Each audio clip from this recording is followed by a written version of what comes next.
I want you to look at something right now. Think of some major goal you want, or maybe it's one you're already working on and you have experienced a lot of setbacks, a lot of defeats. You've experienced a lot of disappointment. Maybe you've already given up. And maybe you just need a little fire, a little encouragement to get back in the game again. Here's what I want you to look at. There are winners, and there are losers, and there are people who have not discovered how to win. And all they need is some coaching. All they need is some help and assistance, just a little support. All they need is some insight or a different strategy, a plan of action to make some adjustments that will open up the key to a whole new future for them, that will give them access to the unlimited power that they have within themselves. That's all that they need. So what I want you to do is think about something you want for you, that's real for you, that's important for you, that will give your life some special meaning and power. And I don't even want you to say, I can do that. I don't want you to assume that. See, 5 years ago when I started out in this area, I would not have been able to make the mental leap that I would be up to where I am right now. I don't want you to begin to just psych yourself out. No. I want you to be able to say something to yourself that will enable you to maintain a level of integrity with yourself. That when you say this, even when you face tremendous setbacks, it will be a benchmark to keep you in the game, to keep you moving forward and experimenting and readjusting your strategy and your plan of action, continuously looking for ways to win.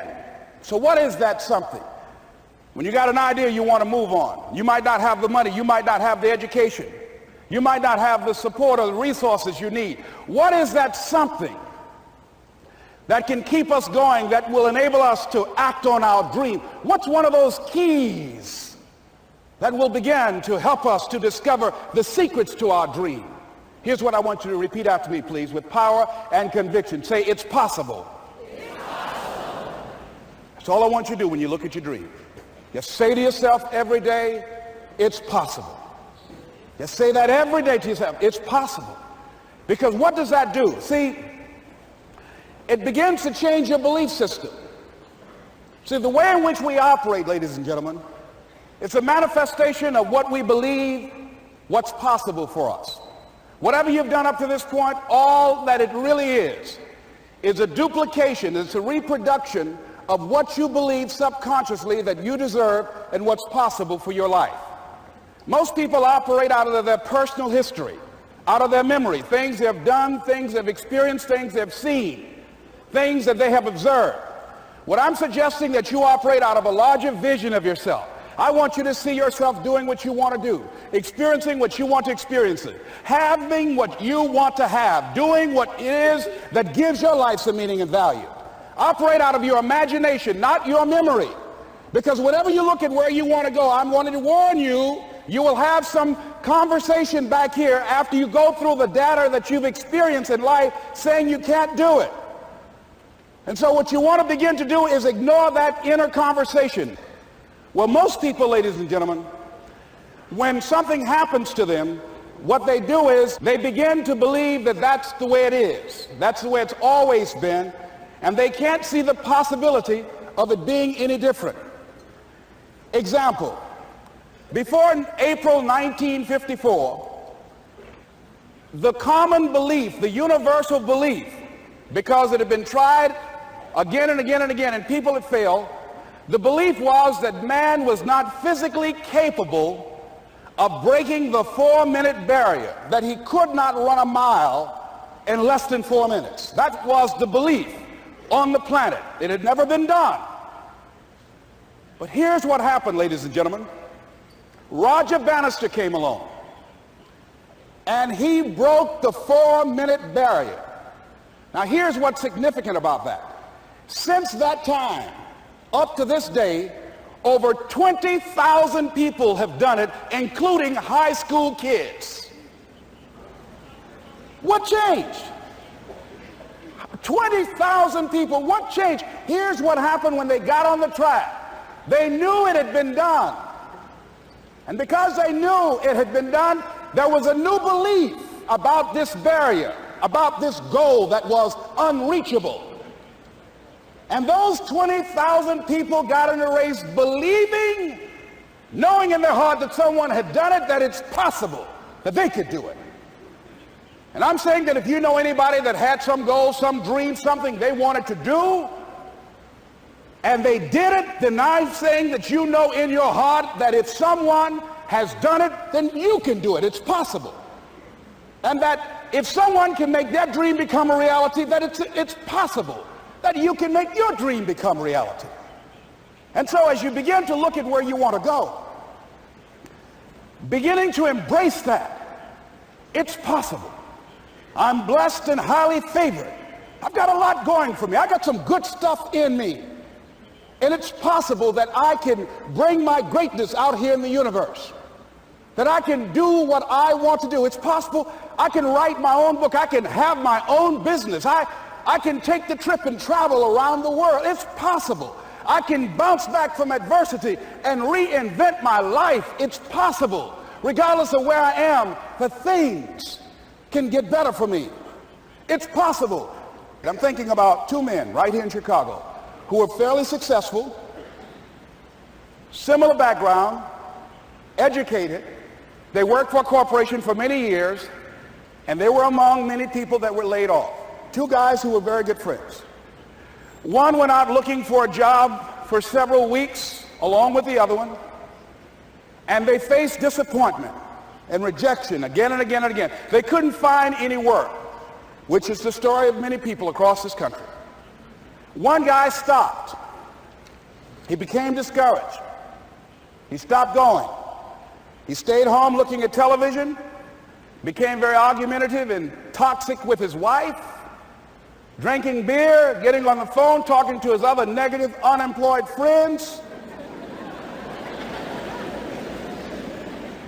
And he just gave up. The other guy kept looking for a job everywhere he could go. Every time he could get an opportunity, kept asking people, networking, checking the newspapers every day. Kept going everywhere he could, trying to find a job. You have too much education. You're overqualified. You won't be here long enough. He kept going. He kept going. He went to a place and said, look here, I tell you what, if you can't hire me, and I know you can use my talents, abilities, and skills, I don't want to sit home and do nothing. Just let me do some volunteer work. You don't have to give me anything, all right? I just want to work. I want to be busy. Guy said, okay, it's on you now, but don't expect me to give you anything. It's okay. This guy came in and worked. He was the first one there. The last one to leave was the best employee there. About 4 weeks later, one of the top managers quit. They were looking for a replacement. Guess who they selected? This other guy. This guy who was volunteering his time. He got the job. What was the difference between the two men? Eyesight and mindsight. Eyesight is judging on what you see, judging according to appearances. But mindsight is how you interpret what you see. One guy said, it's not possible, it's over, I'm finished. I can't do it. I can't make it. He surrendered. I've faced rejection again and again. I'm not going anymore. There are no jobs out there. But this other guy, he felt that in spite of the no's and rejections, in spite of how bad the economy is, in spite of what the newspapers are saying, that it's possible that somebody somewhere will give me a job. He just kept going, thinking it was possible. And guess what, ladies and gentlemen? That's what we have to do with our dreams. Because things happen to you in life that you can never, ever anticipate. And many times when those things happen, you want to give up. I remember when I was in broadcasting, when I was a disc jockey, I became very controversial, not only being a disc jockey, but I felt that radio was something that you not only entertain people with, but you also empower them, you educate them. And I got fired. I didn't just leave, they fired me. That was a shock. I said, wait a minute. They took my microphone. I thought that was who I was. No, ladies and gentlemen, it wasn't. I had to do something else. And I didn't know what else I could do. See, here's what I'm looking at. what are the uses for your life right now that you haven't even reached for yet? See, I believe that when you don't have enough encouragement to act on your dreams or ideas, or you're not enlightened enough, that life will act on you. See, life had moved on me and said, Les Brown, you have outgrown this. It's time for you to do something else. Well, I wasn't enlightened enough. I organized some disc jockeys and got my job back. So they had to fire me again. I got fired twice. Here's what I did. I had to think of something else. And so a guy suggested to me, he said, Les, why don't you run for office? I said, man, I've never run for office. I've never known anything about how to operate in the political arena. I've heard encourage people to register to vote and get out to vote, but I don't know anything about politics. He said, well, neither do the people who run for office all the time.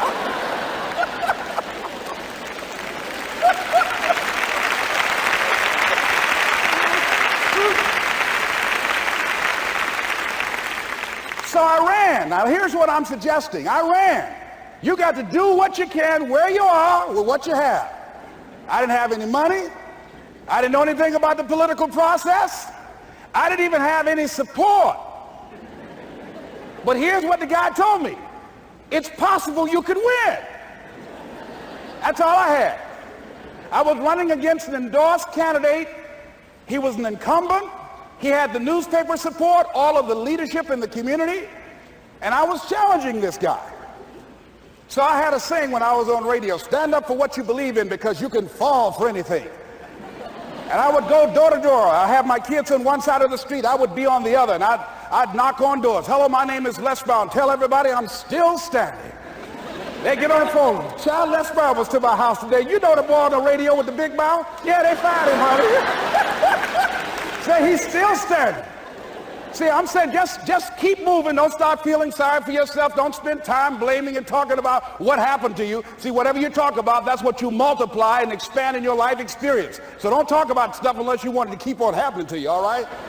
So I got in that kind of action.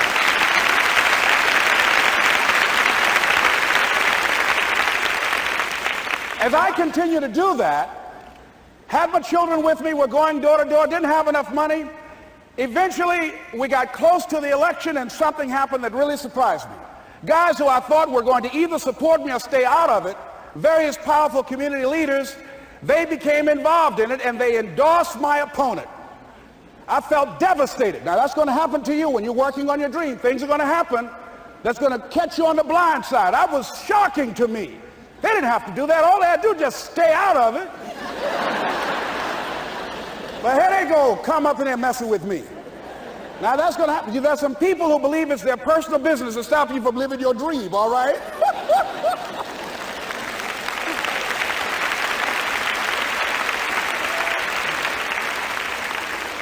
But I didn't deal with that. You want to make your dream come true, you got to stay focused. Some people rather get even than get ahead. Stay focused on where you want to go.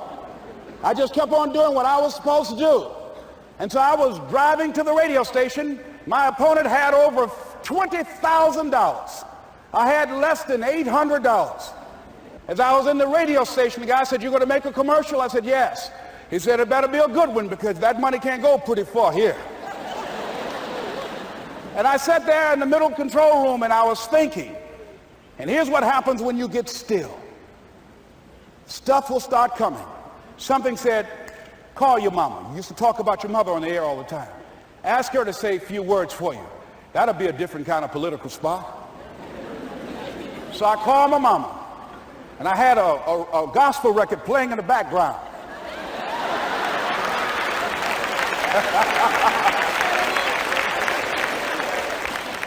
And then I had my mother say, "Hello, this is Mrs. Mamie Brown. When I raised my sons, I raised them to be good children. When they got out of hand, I beat their behind and made them go right. Please vote for my son. He's a good boy."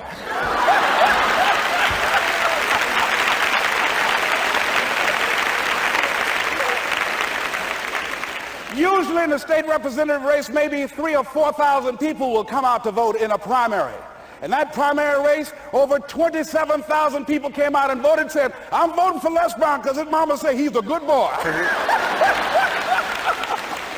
I won, ladies and gentlemen.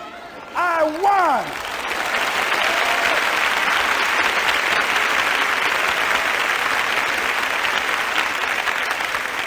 So you've got to be willing to stay focused, to be creative, to be relentless, because things are going to happen to you when you're working on your dream, when you get on track. I remember when I first got involved in speaking, one of the main things that speakers like to do is speak to a certain association that they have over 10,000 of their sales reps that come to this convention. And I was relentless. I kept saying, it's possible. It's possible. See, what I want to let you know and set you up for, because you say it's possible, don't mean that you're not going to have any problems. That Murphy's Law ain't going to come and slap you side the head. Or Murphy going to come visit you. He's waiting for some of y'all out in the parking lot. Oh, you say it's possible. Okay, it's possible. You better get up. Well, I was working. I kept saying it's possible. They got other speakers on this program. I can be on that program too. I kept selling myself. I got all fired up. And I was calling them every day, every day. And the lady finally said, Mr. Brown, I tell you what, we want you to come in and talk to our sales executives. You got the kind of fire and guts that they want, that will motivate them. And let me tell you something else. We want you to bring your motivational tapes. You're going to need at least $50,000 worth of tapes. I said, is that right? Yes, because they want to keep that drive alive. I said, all right. I called the guy to duplicate my tapes. I said, Don, how you doing? This is Les. Let me tell you, I got a major speaking engagement. I said, man, it's a speaker's dream. I need over $50,000 worth of product. He said, Les, you don't have that kind of credit. I said, I know, but Don, I can sell that. Just right after speaking engagement, I'll give you your money in 4 days. He said, are you sure, Les? I said, yes, man, I got a major speaking engagement, and they told me to do it. He said, man, that's a big order. Let me talk with the lady with you. I said, hold on just a minute, man. Call the lady back. Hello, Evelyn, how you doing? This is Les Brown. I got Don on the phone. What did you say? Do I have the speaking engagement? Yes, you do. And what else you suggest? Les, our people, they buy a lot of tapes. Your tapes are very popular among them. I'm saying bring at least $50,000 worth of tapes, Les. You'll sell everything you got and more. I said, did you hear that, Don? He said, yes. I said, now, if anybody else has to make a decision, are you the final person? She said, I'm the final person. I will send you the contract. I want you. I said, you hear that, Don? He said, yes. I said, oh, ye of little faith. I said, duplicate the tapes, man. Hung the phone up. Well, he duplicated the tapes. 1 week came by. I'm checking the mail every day. No contract. I said, come on, Murphy, don't start nothing, man. Come on. Come on, man, give me a break. Come on, you know, this ain't fair. Come on, man.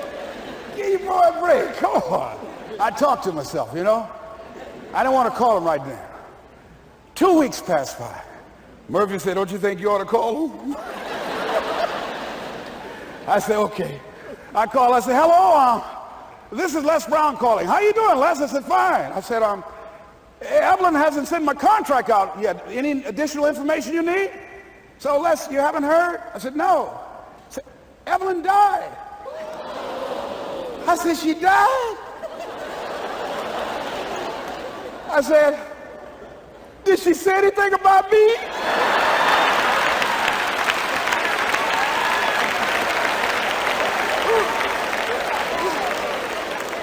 When I got home, I was so wiped out. And Murphy was in the house waiting on me. Murphy said, is it possible you want to listen to some of your tapes?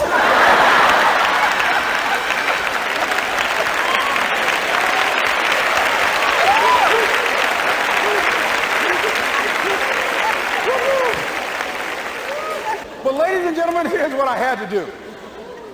I had to begin to focus on what was the solution. That this was not the only place that I'll be able to sell those products. And as I began to challenge myself and got some help and support and some other input, I eventually did. It took longer, but it was challenging. But I did it. Repeat after me, please. No matter how bad it is, or how bad it gets, I'm going to make it. I'm going to make it. Shake somebody's hand on your right and left and say, you got that right.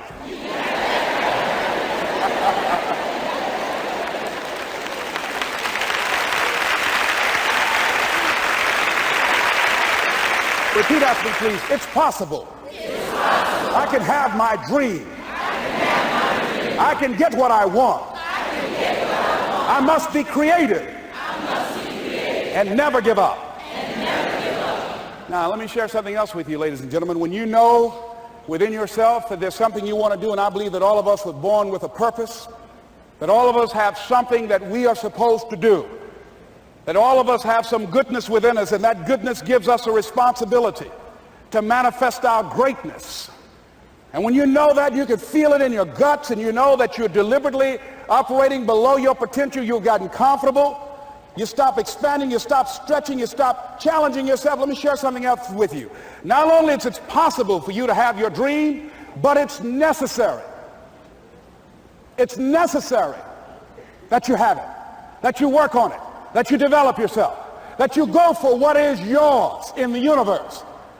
I have a friend that at the beginning of the year I was in Los Angeles giving a speech, and I do a seminar teaching people how to become involved in the speaking business, and also one called Speaking with Power, teaching people how to begin to develop their communication skills.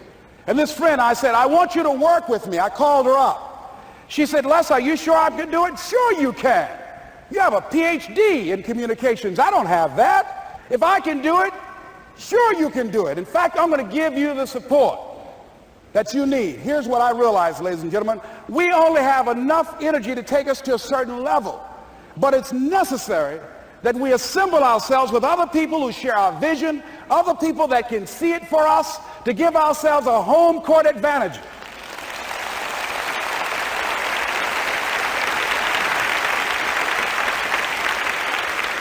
So it's necessary that you seek out other people who think like you, who are growing, who have decided that they are not satisfied with where they are. See, I don't believe that necessity is the mother of invention. No, necessity, in my opinion, is not the mother of invention.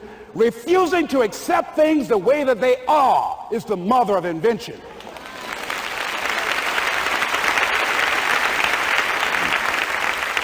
When you decide, I'm not going to settle for this, this is not going to be it for my life, I deserve more than this. See, that will start making you do some stuff. See, a lot of people go to work every day miserable, and all they do is just talk about how miserable they are. But they don't do anything about it.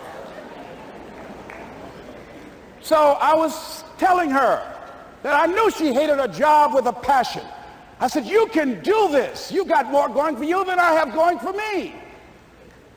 And we've been going through this for years, ladies and gentlemen. She'd been to my seminar speaking for a living. She brought her husband, and that was one of the major problems that I realized that happened in her life. He couldn't see it for her. So you got to make sure that you have people in your life that can see it for you, that will encourage you. Non-affirming relationships can hurt you.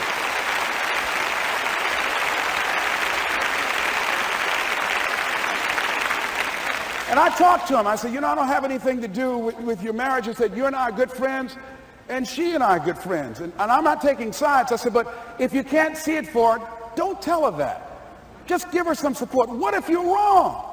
It's possible, man, that if I'm doing it, she can do it. Well, you're different. How are you going to tell me that? You've seen her speak. She's got great speaking skills. Don't underestimate her. You don't know. You got a great woman here. But you see, people who can't see it for themselves can't see it for you. He was happy.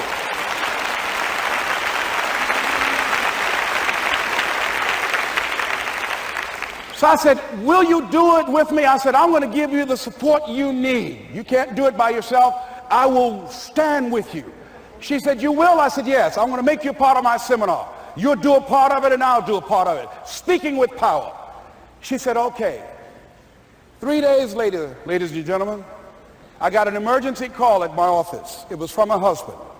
He called and said, tell Les Brown that Marion is dead. I said, oh no. When I was flying there to go to the funeral, and I remember the last time that I saw her, and I had some of her papers that I had gotten inadvertently confused with mine, and I took them home. And I was searching through these papers to do one of her works. She was a prolific writer.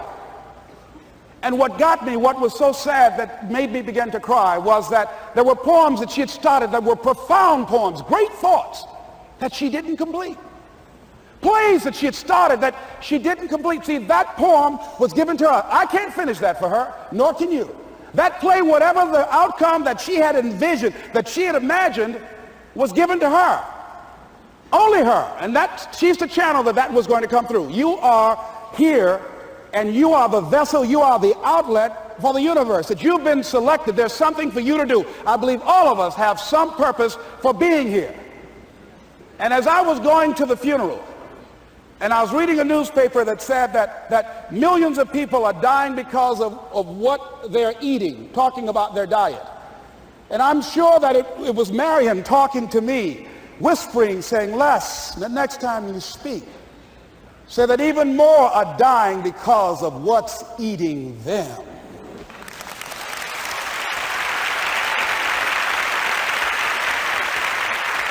When the challenges of life come your way, you've got to find ways to increase your sense of self-appreciation, because if you don't, you're bombarded with negative stuff every day that beats you down, and you will find yourself unconsciously engaged in self-destructive behavior. If you don't program yourself, life will program you.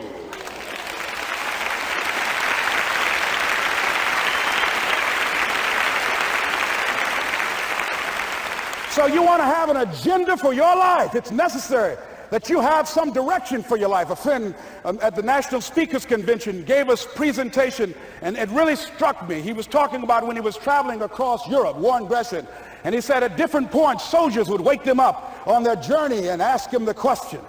And I posed this to you. The question was, where have you been? Why are you here? And where are you going? And that's what I ask you. Where have you been? Where have you been up to this point? You look at your life. You look at what you produce. Is it giving you what you want? Are you living on purpose? Are you living your dream? Are you acting on your ideas? Are you doing all you can do? Have you gotten comfortable? Are you procrastinating? Are you evading your own greatness? Are you surrounding yourself with people that can nourish you? Are you challenging yourself? Are you experimenting? Are you learning something different? Is your life an adventure, or is it boring? Where have you been? Why are you here? What brought you here? Investing the time, the money. What brought you here? And where are you going? What is it that you can get out of this session, out of this lecture?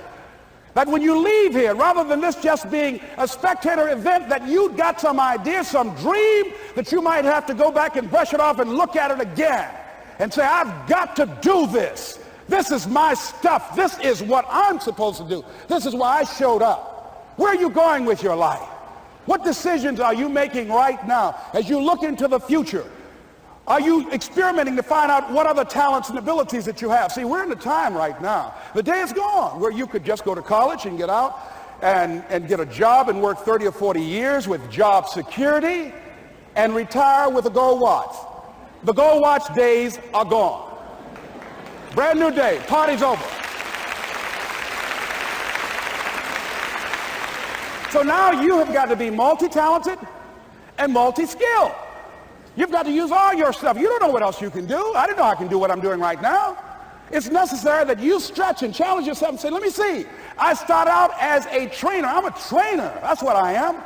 That's what my expertise was in. And then I decided, let me see, can I speak? And then I discovered, hey, I can do that. What if I hadn't tried to do that and just been satisfied with just being a trainer, with a limited vision of myself? And then after training, and then I said, well, maybe I can go into business for myself. And I started speaking, going into business for myself. Well, maybe I could train other speakers and teach them how to go into business for themselves. See, you want to have a backup plan. You want to have other strategies for yourself. In case this doesn't work out, you got something else going over here. You don't want to ever put yourself in a situation where you have a limited vision and you're only using a limited amount of your talents, of your skills, and of your abilities. And I'm saying to you, it's possible you've got some talents, some ideas in you, your ability to do some stuff that you haven't even discovered yet. And I'm suggesting that it's necessary that you get outside of your comfort zone. It's necessary that you develop some new relationships where you can learn from people. It's necessary that you do reading, that you do research. It's necessary, if you're already involved in some business, that you don't be satisfied with where you are. If you want to make it today, it's necessary for you to constantly look at ways of getting better. Not only is it possible for you to have your dream, and it's necessary for you to challenge yourself to go after it and get better and leverage relationships that can help you get to where you want to go, but it's you. The major key to your reaching your dream, your living up to your greatness, your making your contribution is you. If the economy is good, fantastic. If the banks are loaning money, that's great. If people are positive, that's great. You don't have any opposition, that's great. But the major key to your making things happen in your life is you. When I wanted to get on public television, you know, they told me, you can't do that. So wait a minute, I've seen these other people on. It's possible I can get on. Leo Biscaya, John Bradshaw, it's possible. Excuse me, hold on, time out. Let's be realistic. Come on, be logical. I said, well, wait a minute, why can't I do it? Well, let's look here. Think about guys who have credentials, all kind of credentials. You don't have any college training. They're not going to put you on television. Give me a break. I said, thank you for that. God love you, and I'm trying. And went on about my business. You hear me? Let me tell you something. What people think about you and the possibilities for your dream is none of your business. That's their business.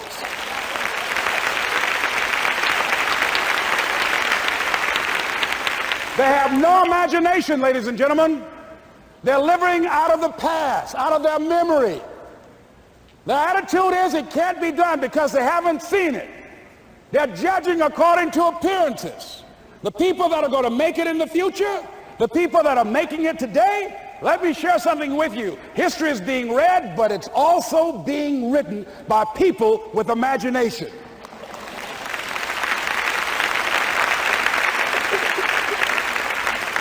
So I went to the next mode, necessary to start talking to people and seeking and asking for what I wanted and leveraging relationships and trying to find out how do the people do it that went ahead of me? How do they do it?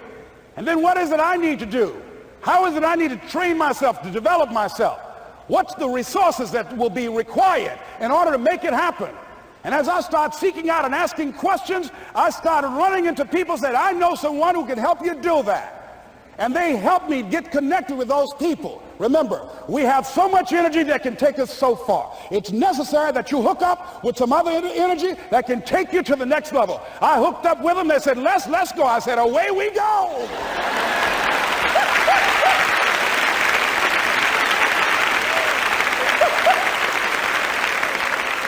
And guess what? Here we are. I love it. You want your stuff? It's necessary you take responsibility for it, that you make it happen, that you don't give up, that you don't take any objection or disappointment or defeats personally, that you keep on keeping on, that you don't decide that I can't make it because you can't see the light at the end of the tunnel, that you realize that's a part of the program. And here's something you've got to resolve. Say this to yourself every day. See, as long as you're breathing, you got a shot at your dream. That's the way I resolve. Say this, please. It's not over until I win. You got that right.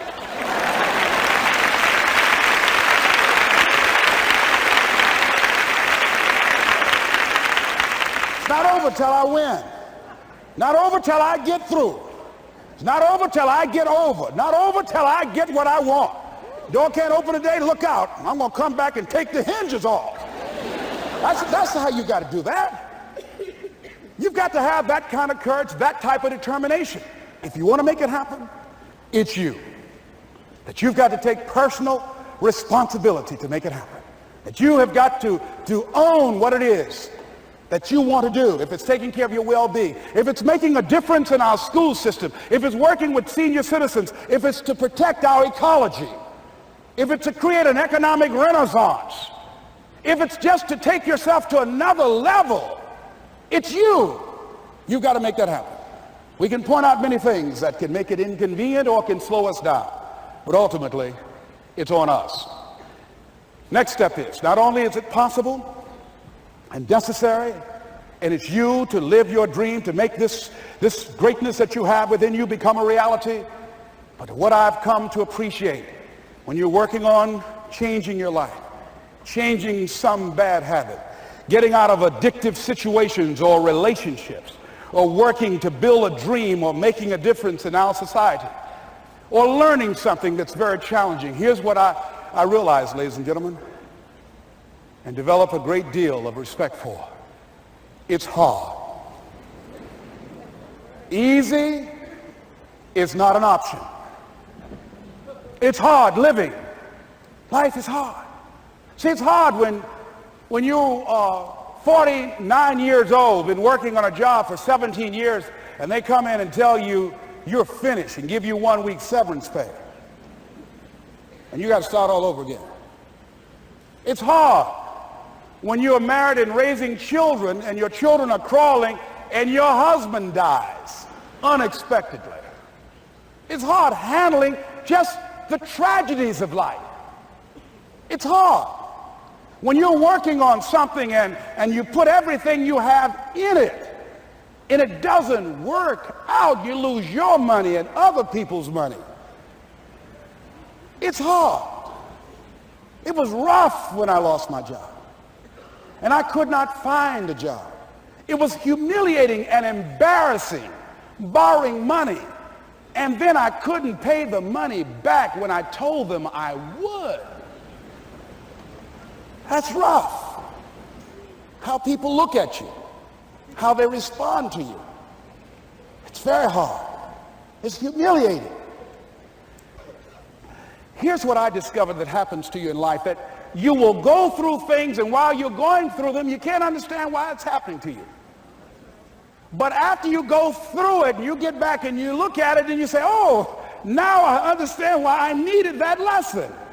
Have it ever happened to you? Raise your hand. Has it ever happened to you that I couldn't understand it then, but after I got through it, then I saw that was preparing me for bigger and better things.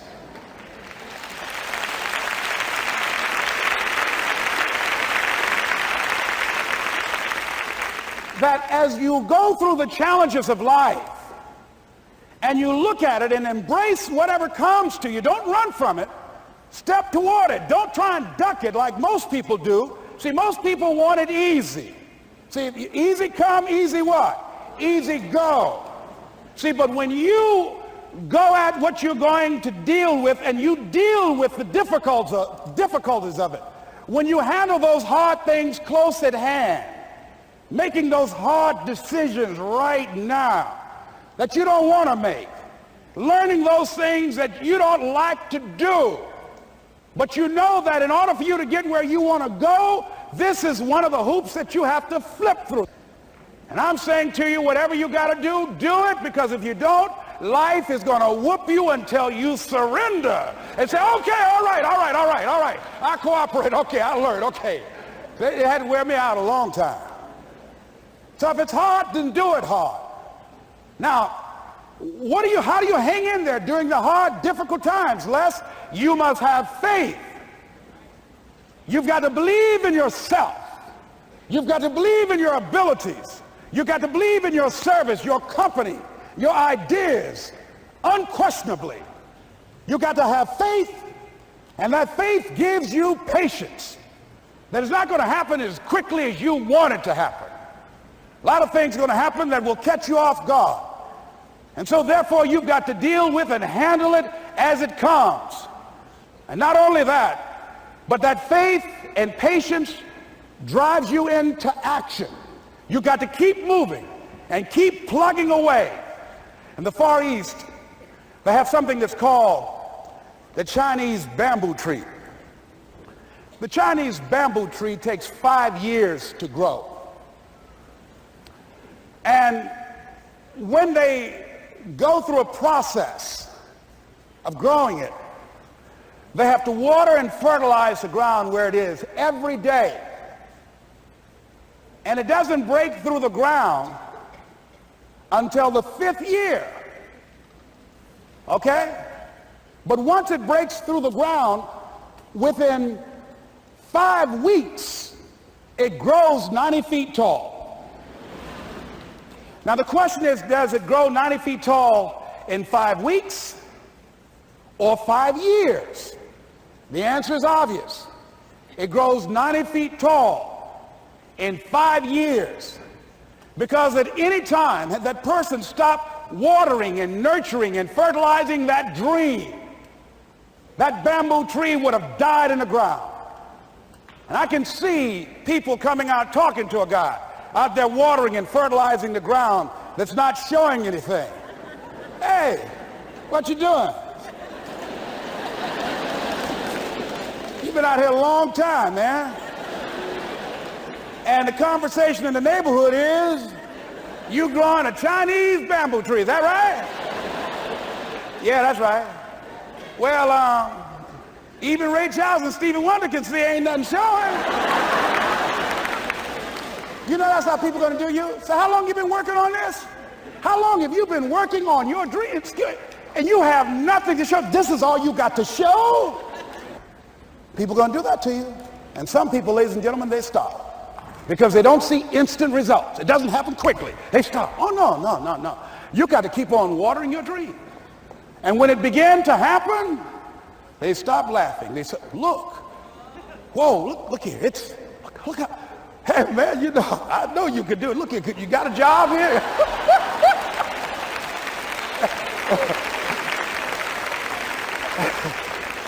See, during those hard times, we didn't know how you're going to make payroll. During those times when you fail and things didn't work out, they were nowhere to be found.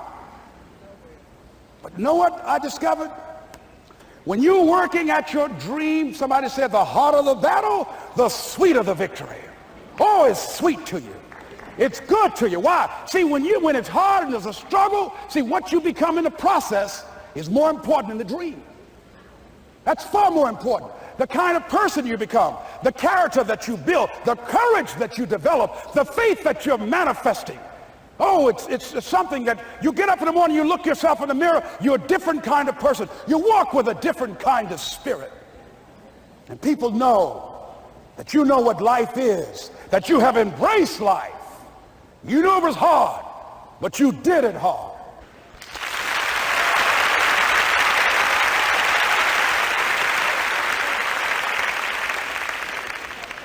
Now that takes us to the next level. If it's hard, why do people do it? You ask people who do things. Why do they go it? People who climb mountains just for the sake of it. Nobody paying them to do it. Just do it. Somebody said, I'm going to run around the world. He said, well, why would somebody want to do that? I'm going to swim the Atlantic Channel. Why? Why do people do that? I wondered, why would a Nelson Mandela give up 26 years of his life? Why do people do that? Here's what I discovered in high school. High school, I decided I wanted to go out for football. Never forget this. And I discovered why people do things. You know why, ladies and gentlemen? Even though it's hard, it's worth it. It's worth it. See, one day we had Coach Alkin Hepburn had this plaque down there. And this wood on the floor, on the ground. He said, Brown, come over here. Had my suit on. I said, yes, sir. He said, I'm going to have old Larry Littles down there. Old big Larry. Yes, sir. Big, fat, sorry Larry. Yes, sir. Brown, I want you to get down bull neck. Yes, sir. He said, I want you to run at Larry. I want you to put your helmet right in his pit, right up in his chest, and knock him off that board. You hear me, Brown? You can do that. Yes, sir. Can you do that? Yes, sir. I said, hubba, hubba. I said, hubba, hubba. He said, Brown, I want you to knock him off. You're going to make the team. I know you can get him, all right? Look at him, how sorry he is. Knees knocking and everything. I said, yes, sir. Then he went down to Larry. Larry Littles, who played 12 years for the Miami Dolphins, all pro for 12 years. This is a bad, big dude. 250 pounds, strength, agile, and all muscle. He said, Larry, he said, man, you know Brown down there. He's down there talking about your mom and everything. He talked about how fat and sorry you are and how he's going to knock you off this board. Larry now spitting fire and growling and foaming at the mouth. Now I'm looking at Larry saying, oh, hubba, hubba. He said, look at that fool down there growling. He told me he's going to scare you that you're going to leave. Are you going to leave? No, coach, I ain't going to leave. Go down there and knock him out the park. Boy, coach got back. He winked at me. Go get him, Brown. I went hard. I ran into Larry with my helmet. Larry said, boom. I don't know where I landed. When they woke me up, I said, can y'all take this helmet off me for a minute? I said, y'all got any more positions out here? They said, like where? I said, don't y'all need an announcer? I said, Brian, where you going? I was crying. They said, man, some girls over there. I said, I don't care, man, I'm hurt. So that fool almost killed me, man. He said, Brian, you quit, man? I said, yeah. I said, what? I said, it ain't worth it, man. No, it ain't worth it. Y'all go ahead. Y'all crazy. I'll be your announcer, man. I was calling the game. I was up there in the booth. Call good games, too, because the pain wasn't worth it to me. And I'm saying to you, you know why people do what they do? The people who go after their stuff, what makes it worth it? It's got to be your passion. You got to love it, ladies and gentlemen. You got to love it. It's got to be what you are supposed to do. You want to sing, and even though they want to invite you to Carnegie Hall, you're going to sing to anybody that listens to you, including singing to yourself. I used to talk to my plants when nobody else would listen to me. You got to write, even if no one published your book, write, because that was given to you to do. You do what it is you're supposed to. You're supposed to build something. You're supposed to create something. I don't know how to do it. Learn. Do whatever is required. Just go out there. It's possible you can get what you want. It's necessary. If you want it, you got to go into action. You got to be willing to experiment. You got to be willing to fail and to succeed. You got to be willing to form and to develop new relationships. It's you. It's on you. You got to make that happen. Nobody's going to bring it to you on a silver platter and say, here's your dream manifested. No, it's hard. Yes, it's hard. It's difficult. Yes, right. And it's worth it.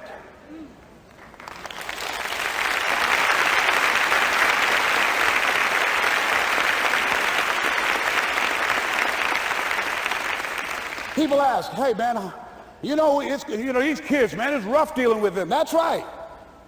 That's right. You think peer pressure happened overnight? We went through peer pressure. I remember as a kid, some guys said, hey, Les, me and another fellow named Willie Lower, we were going home. Hey, man, we're going down to Goulds, man, and knock off a grocery store. I said, look here, I don't want no part of that. I'll see y'all later. Say, y'all chicken. I said, that's all right, you say whatever you want. Low star. I'm not chicken, man. Don't call me chicken. Then why don't you come? We didn't even ask you to come into place, man. All you do is just drive the car. That's all. I don't know how to drive that good. Well, we're trying to get Les to come. He's chicken. Hey, I'm not driving nothing, all right? Willie, don't care about what they say, man. Leave him alone. You want to go do it? You find somebody else to drive, or you drive yourself. Come on, Willie, man. Pull him. You stop. I ain't chicken. All I got to do is drive? Yeah. I said, Willie, that sounds simple, man. Don't go, man. He went. And the next day we read the newspaper where when they robbed the store, when they came out running to a car, the merchant, the man who owned the store, came out just shooting wildly, and he hit the driver in the head. So peer pressure didn't just start in the 90s or the 80s.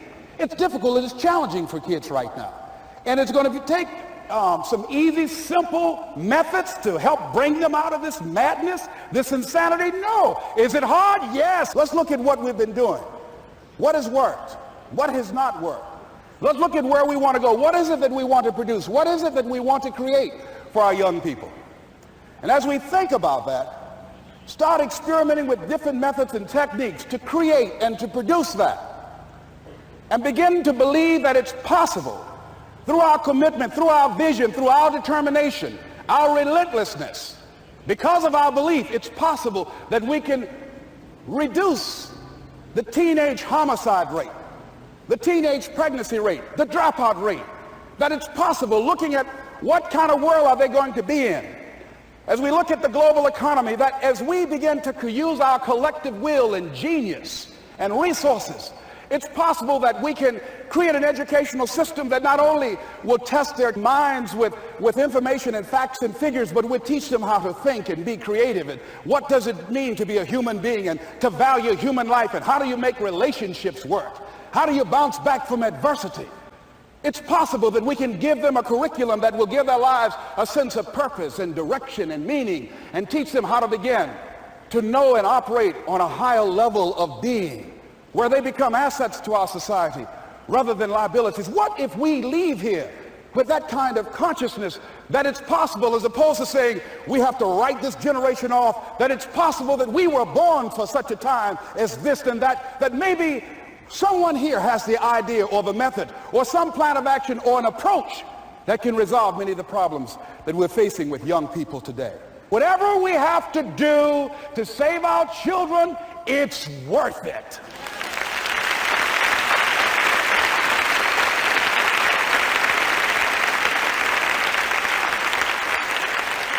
And so that brings me to the final step, that it's necessary for us to begin to look at the future and know that it's possible that we can have our dream. Yes, it is. Other people have done it, then we can do it. We fail a lot of times. Well, a lot of other folks fail, and eventually they came back and they succeeded. So it's possible we can have what we want. And we know that we want to get it. It's necessary that we align ourselves with people that think like we do. It's necessary we get negative, do-nothing people out of our lives. It's necessary we never stop learning and growing and developing ourselves. It's necessary that we never give up. We know that it's you, it's me. It's being responsible for our stuff and deciding that we're going to keep on keeping on, and that we're going to find a way to win or find a way to make it happen. And we know it's hard. It's not going to be a picnic. Yes, it's hard, and we will do it hard. And once we do it hard and we go through it, we realize it was worth it. And once you discover it was worth it, it is done. It's done.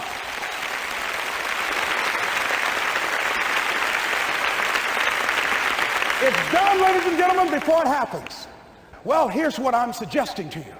That when you're working, you have a wall to break through. Let's say a friend of mine he runs a marathon, and he says, when he's running the 26-mile marathon, he said, let's say that hypothetically, that 18th mile is the wall. He said, Les, when you get there and you're running, he says, everything in you is telling you to stop, to give up. Every muscle is aching, and you're saying to yourself, I can't do it. I can't do it. And you just keep on, and you keep on, and you keep on. It seems like you're moving at slow motion. And then eventually when you break through that 18-mile wall, then you know it's like done, and you're on automatic, and you glide on in. And you know it's there. You know you're going to get to the finish line. And we've all had experiences where we were working on something, and we knew it was possible. And we did those things that were necessary to bring it into reality. We took the responsibility to make it happen. Other people couldn't see it. A lot of people didn't believe it. You were attacked. You were criticized. People were opposing you, but you kept on doing it. It was hard. It was rough. It was difficult. But to you, it was worth it. And eventually you got to a level you know, can nothing stop me now. I'm on the move. I'm on the move.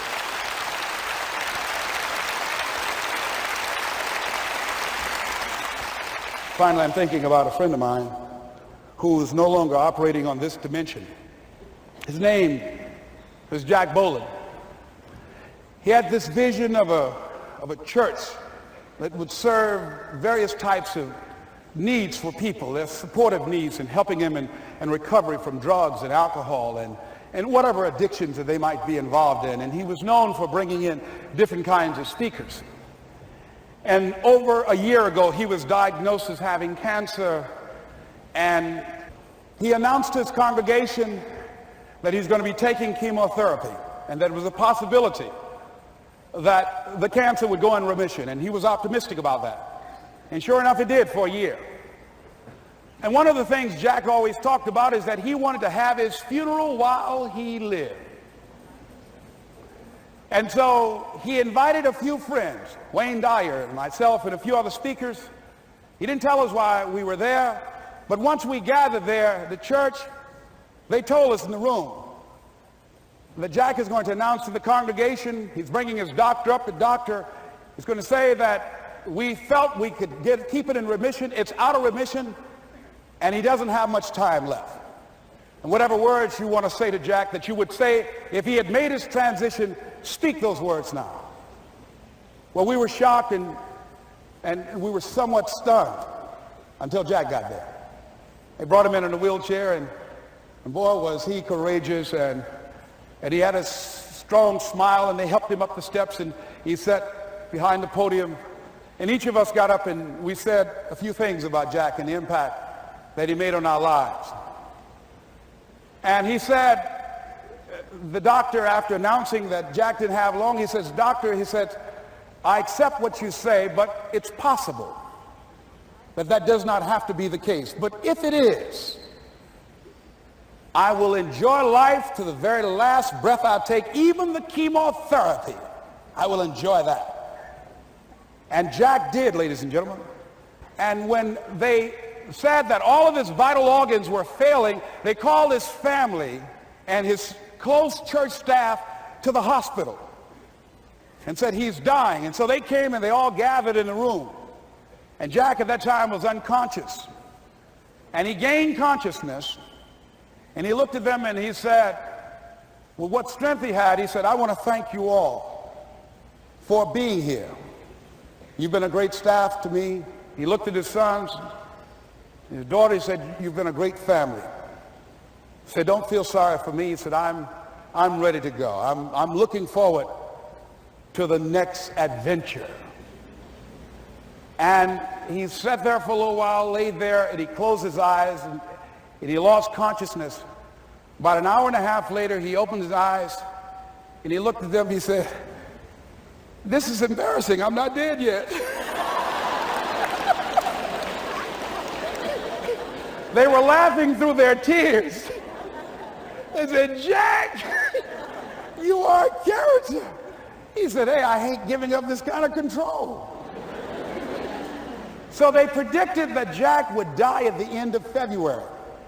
And then on the 2nd, they said, he won't see the light of day. He will be dead by morning. Ladies and gentlemen, Jack died on March 4th.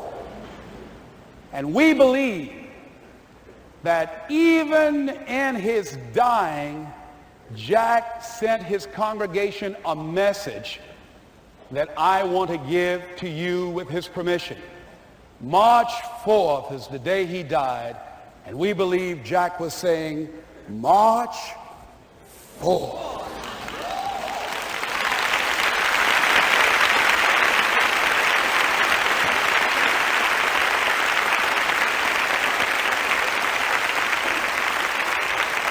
So I say, as you look into the future, while other people are giving up, feeling like victims, feeling powerless, becoming negative, turning on each other rather than to each other, feeling that they can't make it, be ye not conformed to this world, but be ye transformed by the renewing of your mind with the mindset of that it's possible that we can save this generation.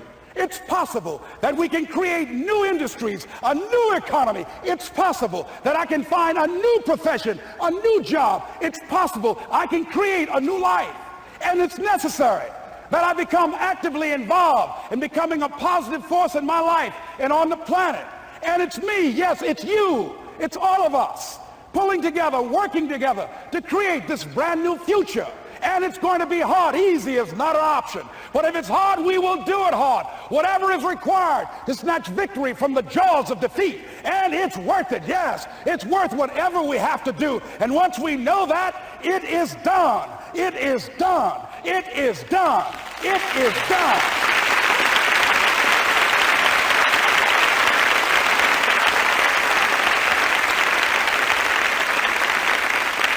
So I say to you, whatever your dreams are, whatever you want to do, in the spirit of Jack, March 4th. This is Mrs. Mamie Brown's baby boy, Leslie Calvin Brown, saying, it's been a plumb pleasing pleasure as well as a privilege. Thank y'all here. Thank you. Thank you. Thank you. Thank you. Thank you very much. You're very kind. Thank you. Thank you very much. You're very kind. Thank you.